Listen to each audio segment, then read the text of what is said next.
Joining us now for more, South Carolina Senator Tim Scott. Senator, good morning. It's great to have you on. Good morning. Nice Thank to you see very you. much. It's good to be back. Yeah, it's good to have you Thank back, you. sir.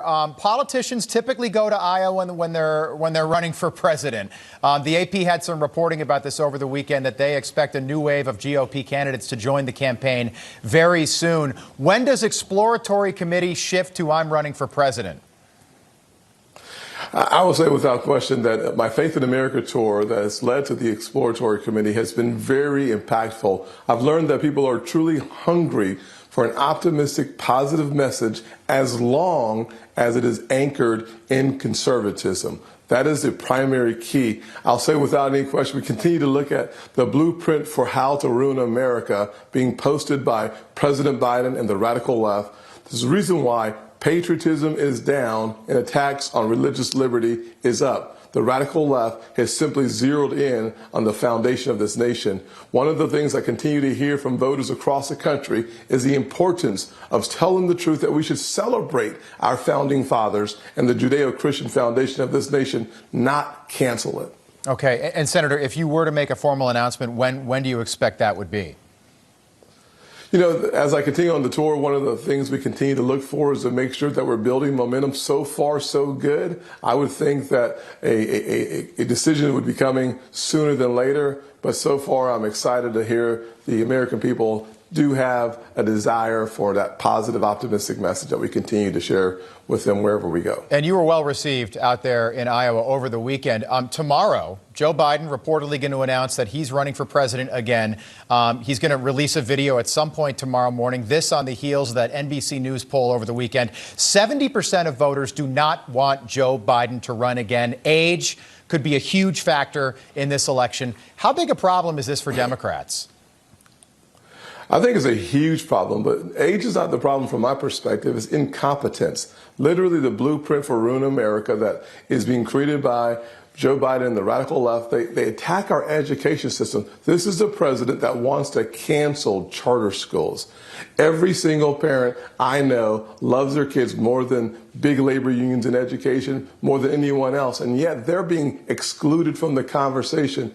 We should be the party of parents. When you see the contrast between Joe Biden and the Great Opportunity Party, it cannot be clearer that we are the party of parents, and they continue through the DOJ to say parents that show up at school board meetings are domestic terrorists. Yeah. This can't be the America we want for our future.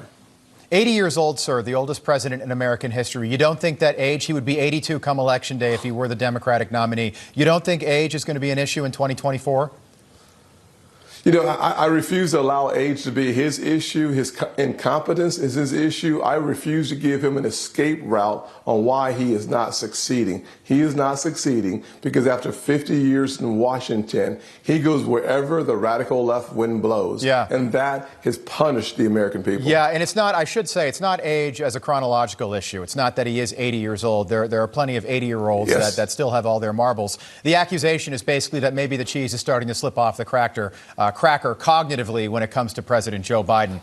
Your colleague in the Senate, also your colleague from South Carolina, Lindsey Graham, is pushing for a 15-week federal abortion ban, something that's going to be an issue come the next election. Would a President Scott sign that bill into law? Every day, I would sign that bill into law. I would sign the most conservative pro-life legislation you can bring to my desk. The truth is that life is valuable because intrinsic value comes from God. I have a 100% pro-life voting record, and I'm 100% pro-life conservative. I would look forward to signing that 15-week bill. Senator, you've said in the past that the road to socialism runs right through a divided Republican Party, and I think there is a faction of the GOP that thinks that another Trump term could be dangerous for the United States. But what about another Joe Biden term? Oh, we know that is dangerous for the American people without any question. Think about the four parts of that blueprint to ruin America. Patriotism's down, religious liberties, assaults are up. Education is at its lowest level, perhaps in the history of the country. When you find the measurements from the post-COVID, we've seen scores drop precipitously.